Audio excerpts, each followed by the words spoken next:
Would you believe us if we told you that Donald Trump tried to buy Greenland in 2019? This is the largest island in the world that is not a continent, comparable in size to Western Europe. Approximately 80% of Greenland is covered in ice, with its ice sheet being the second largest in the world after Antarctica. If Greenland is covered in ice, why is it called Greenland? It turns out that the exiled Viking, Eric the Red, came up with the name as a marketing strategy to encourage others to follow him to Greenland and establish new settlements there. But the most impressive thing is an event that occurs at midnight. And no, as much as it is a spectacle to admire the northern lights from here, it is not that. Do you want to know what we are talking about? Well, stay with us until the end of the video to find out. Meanwhile, let's get to know the information we mentioned at the beginning better. As strange as it may sound, it was not the first time that the United States tried to buy this region. In 1867, the Secretary of the United States, after purchasing Alaska from Russia, set his sights on Greenland from Denmark, but there was no offer on the table. And yes,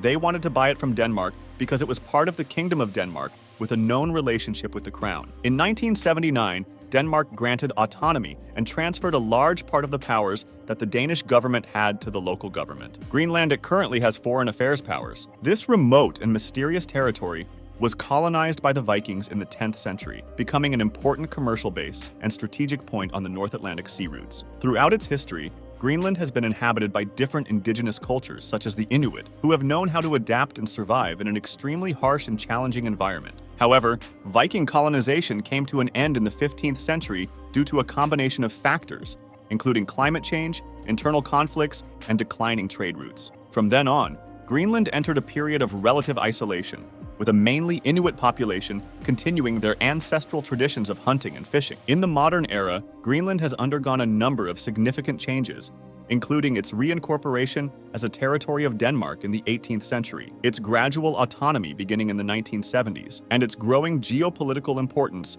due to its strategic location in the Arctic. Inuit culture and Danish culture coexist in Greenland in a unique and fascinating way. Greenland is an autonomous territory within the Kingdom of Denmark, which has led to an interesting fusion of traditions and customs from both cultures.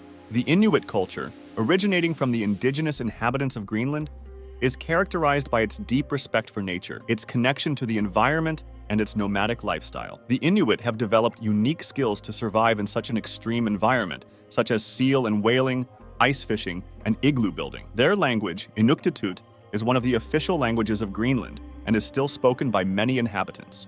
On the other hand, Danish culture has left its mark on Greenland over the years, especially during the colonial period. The Danes introduced the Christian religion, Western education, and political administration to the island. Although Greenland has achieved a certain autonomy, the Danish influence is still perceived in the island's daily life, architecture, and gastronomy. This coexistence of two very different cultures has given rise to a rich diversity in Greenland. Greenland National Day is celebrated in June, commemorating the territory's autonomy and unique cultural identity. Inuit music, art, and crafts coexist with Danish literature, music, and cuisine, creating a vibrant cultural scene on the island. Although, of course, if you saw its inhabitants, you would think that they were Asian when in reality they were European. But why does this happen? Well, imagine walking all day on the snow and having the sun shine on it and directly affect your eyes. Over time, you can suffer from blindness, better known as snow blindness. Snow blindness, also known as actinic keratitis, is a painful and often underappreciated eye condition that results from prolonged exposure to ultraviolet radiation. This problem occurs more frequently in people who spend a lot of time in the snow or in environments with high reflectivity, since sunlight reflects off the white surface and reaches the eyes directly. Despite this, many races are held here. In fact, one of them is the toughest ski competition in the entire world. The Arctic Circle Race is a 3-day, 60-mile test of fitness, endurance, and courage for cross-country skiers. It is widely considered the toughest ski race in the world, where competitors have to camp and cook for themselves for 2 nights, often in temperatures below -20 degrees Celsius. Also, the Nuuk Marathon is destined to be one of the toughest in the world, despite being an urban race. You can also run your marathon in several other places in Greenland, including Asiaat, Midnight Sun Marathon, Kangerlussuaq, which is the Polar Circle Marathon we already mentioned, Sisimiut, Ilulissat, and Qaqortoq. There are also many shorter race options. But let's take a little break. Wow! Talking about racing in the cold can be exhausting. We will take this pause for you to like and share this video so that other people get to know this side of the world. And who knows, maybe they will compete in one of these races. And what races? Well, transportation here is somewhat cumbersome, which gives rise to somewhat peculiar exchanges between families.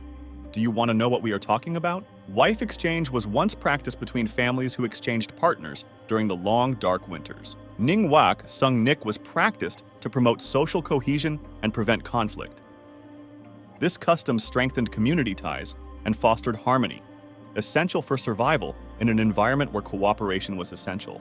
The atypical Inuit family structure included homes connected by underground passageways, called igloos, to facilitate interaction and mutual support in winter, without exposing themselves to the extreme conditions outside. This community organization promoted collaboration and the exchange of resources necessary to survive. It is very difficult to move with so much ice. In fact, dog sledding remains an active part of Greenlandic culture, and many hunters still use this ancient means of transportation during the winter. Unfortunately, snowmobiles are starting to take over. They don't need to be fed or cared for year-round. So if you get the chance, be sure to take a dog sled trip while you're in Greenland.